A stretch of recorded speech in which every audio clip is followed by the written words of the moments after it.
Okay, here's a brand new electric Mini Cooper. There's about 500 of these in the U.S. right now. This is one of 6 that we have here locally. This one's got 273 miles on it now. I've been driving it for a couple weeks. It's got the speedometer in the middle. There's a little power gauge right here, sort of like it's an analog for a tachometer, I guess. You'll see as we accelerate, the numbers go up. As it decelerates, it goes into charge mode. It'll actually go down. Over the steering wheel, where I guess a tachometer would usually be in a normal Mini, this is a charge meter. It shows how much battery power is left, obviously 0 to 100. You plug this in every night and charge it. In a 15 amp 110 circuit, it takes about 20 hours to get a full charge. If you have a 50 amp 220, you can get that in about 3 hours. It's much faster. Has all the usual information: the temperature, the time, how many miles are left on the battery is on here.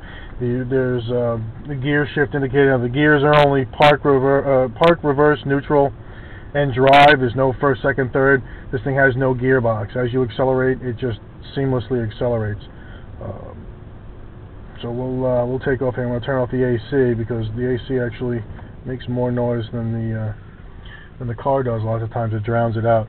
You'll hear a slight whine as it accelerates. Hopefully you'll hear it on the video. Other than that, all you'll hear is road noise. You watch the power gauge go up. This thing's pretty powerful. It's rated at about 200 horsepower. It gets the equivalent of 102 miles per gallon city and 94 highway. If you decelerate, as we come up here, you'll see, I'll get off the gas. Watch that power meter dip down. Goes into recharge mode. Once you get the hang of it, you really don't have to use the brakes an awful lot, because when it goes into recharge mode, it uses that energy normally you would have on the brakes to recharge the battery.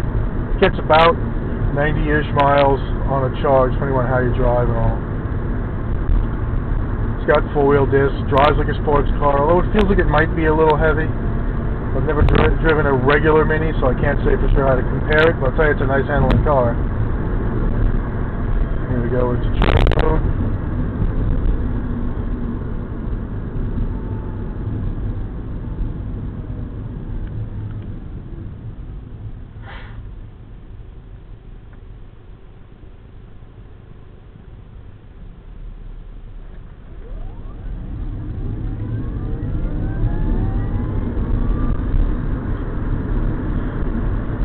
Pretty comfortable car too. It rides pretty. I think it's a tight ride, like a sports car kind of ride, but it's not bad. I fit in well, and I'm 6 foot 250, so it's pretty roomy in here. Totally comfortable.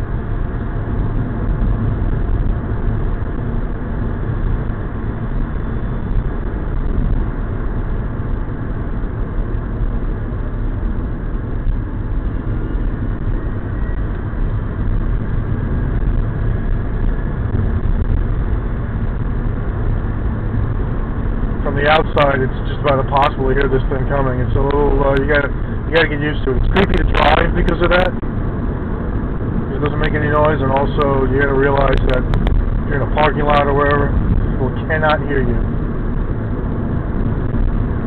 This has one other strange thing, aside from the fact that you can't hear it, and it sort of brakes on its own and has no gears.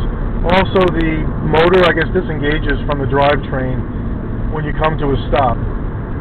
And if you're on a hill, it acts then like a standard transmission. It'll roll. It'll roll backwards or forwards, you know. Gravity will take it once it's at a stop.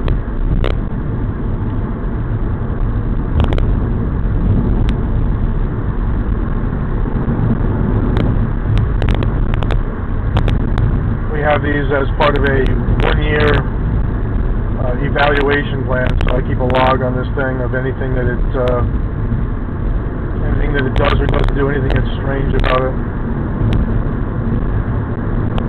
It's a fleet car. It seems like it probably worked pretty well for a lot of circumstances. You know, the thing is, if you forget to plug it in, or if you have a power outage, something you don't get a full charge on it, you go to use the car in the morning. If it doesn't have a enough charge to get to where you're going to go, then that's that. It's no jumper cable.